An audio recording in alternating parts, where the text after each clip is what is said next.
Atividade 2 da apostila 4, língua portuguesa.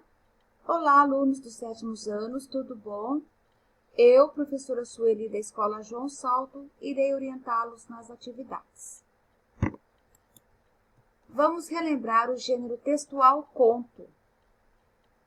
As características da narrativa de um conto são: possui narrador, que pode estar em primeira pessoa ou terceira pessoa. Quando temos o narrador em primeira pessoa, temos o narrador personagem, ou seja, narrador que além de contar a história, também participa. Quando o narrador está em terceira pessoa, ele apenas conta como observador. Ou, além de observar, ele também sabe tudo o que acontece com os personagens. Nesse caso, temos o narrador onisciente, que é o narrador que sabe todos os pensamentos das personagens. Personagens. Temos os personagens protagonista, o principal. Temos os personagens secundários, que fazem parte da trama. O antagonista, ou vilão, que se contrapõe com o protagonista. Enredo é o desenrolar da história. Nele temos o espaço, que é o lugar onde sucedem os acontecimentos narrados. O conflito é o elemento da narrativa que representa um problema que a princípio é de difícil resolução. Clímax, momento de maior intensidade e suspense da história. E o desfecho, que é o final da história, que pode ter um final trágico, surpreendente, feliz ou cômico, pois depende das características da narrativa, que pode ser de terror, de humor, fantástica ou de ficção científica.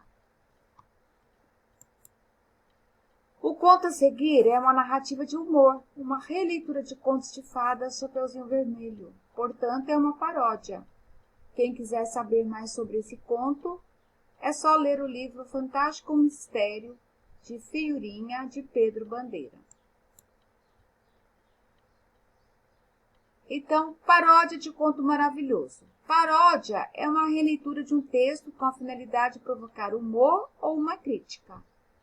Então, esse texto, ou esse conto, Senhorita Vermelho, é uma paródia, que tem, além do humor, também faz uma crítica.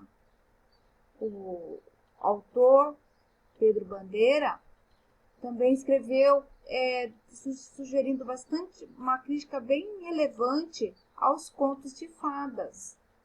Então, vamos ler e observar o que ele quis dizer com essa paródia. Senhorita Vermelho. Chapeuzinho Vermelho era a mais solteira das amigas de Dona Branca e uma das poucas que não era princesa. A história dela tinha terminado dizendo que ela ia viver feliz para sempre ao lado da vovozinha, mas não falava em nenhum príncipe encantado. Por isso, Chapeuzinho ficou solteirona e encalhada, ao lado de uma velha cada vez mais caduca. Com a cestinha pendurada no braço e com o capuz vermelho na cabeça, Dona Chapeuzinho entrou com o lacaio atrás. Dona Branca correu para abraçar a amiga. Querida, há quanto tempo? Como vai a vovozinha? Branca. As duas deram-se 3 beijinhos, um numa face e 2 na outra, porque o terceiro era para ver se a Chapeuzinho desencalhava. Minha amiga Branca, por que você tem esses olhos tão grandes?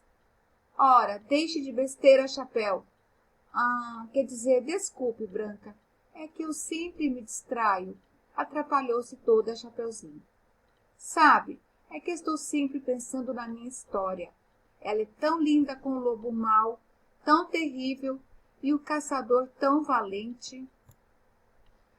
Até que a sua história é passável, Chapéu, comentou Dona Branca meio despeitada. Mas linda mesmo é a minha, que tem espelho mágico, maçã envenenada, bruxa malvada, anõezinhos e até um caçador generoso. Questão de gosto, querida. Dona Chapeuzinho sentou-se confortavelmente, colocou a cestinha ao lado. ela não largava aquela bendita cestinha. Tirou um sanduíche de mortadela e pôs-se a comer. Aliás, Dona Chapeuzinho tinha engordado muito desde aquela aventura com o lobo mau. Aceita um brioche? Ofereceu a comilona de boca cheia. Não, obrigada. Quer uma maçã? Não, eu detesto maçã.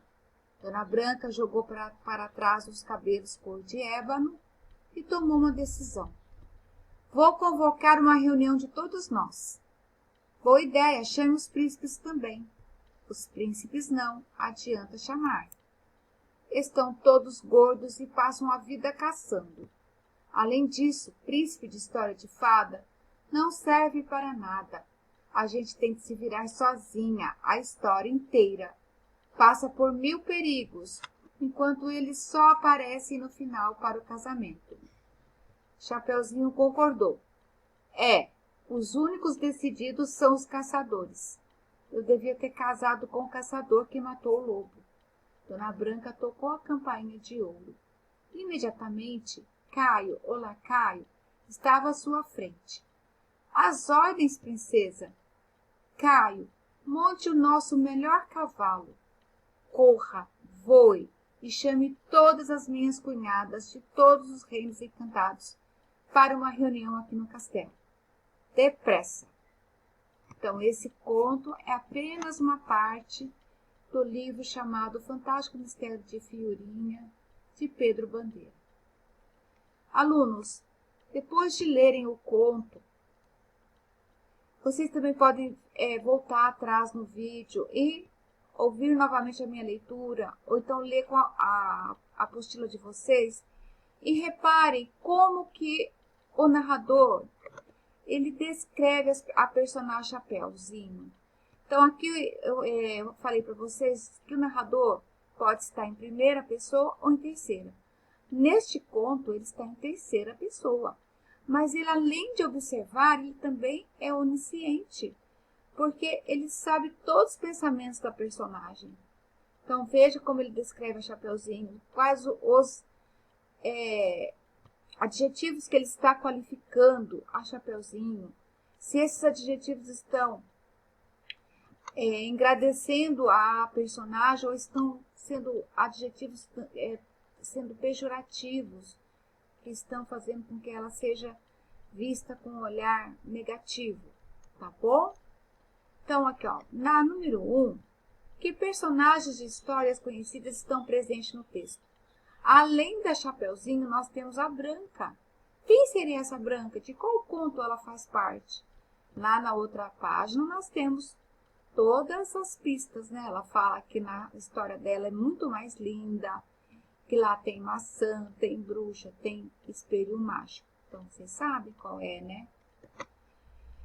Transcreva do texto as características dadas a Chapeuzinho e responda. Qual é a visão do narrador sobre a personagem? Então, eu acabei de falar. O narrador tem uma outra visão agora da Chapeuzinho. E ele fala explicitamente usando alguns adjetivos. Então, você vai colocar aqui os adjetivos que ele, entre aspas, põe na Chapeuzinho. 3. Que fala da personagem Chapeuzinho revela um apego ao passado. Então, ela fala, né? Ela é meio distraída. Por que ela é distraída? Então, veja lá naquela parte e escreva aqui. 4. O diálogo entre Branca e Chapeuzinho revela um jeito de se expressar mais moderno ou mais antigo? Transcreva do texto uma frase que confirme sua resposta. Ao nós lermos esse texto, observa-se que as duas usam um linguajar o quê? Mais formal, menos formal, tá? Mais acessível para os nossos dias. Então, vocês vão ler novamente e copiar a frase que confirma a sua resposta. A 5ª. Além de depreciar a personagem do conto original Chapeuzinho Vermelho, o narrador, pelas falas da personagem Branca, ridiculariza outros personagens comuns aos contos de fadas. Identifique essas personagens e enumere suas características negativas de acordo com Branca. Então, tá bem facinho. Ela está falando de outros personagens aqui que na fala dela também são depreciados. Alunos, boas atividades e até a próxima. Se cuidem. Tchau, tchau.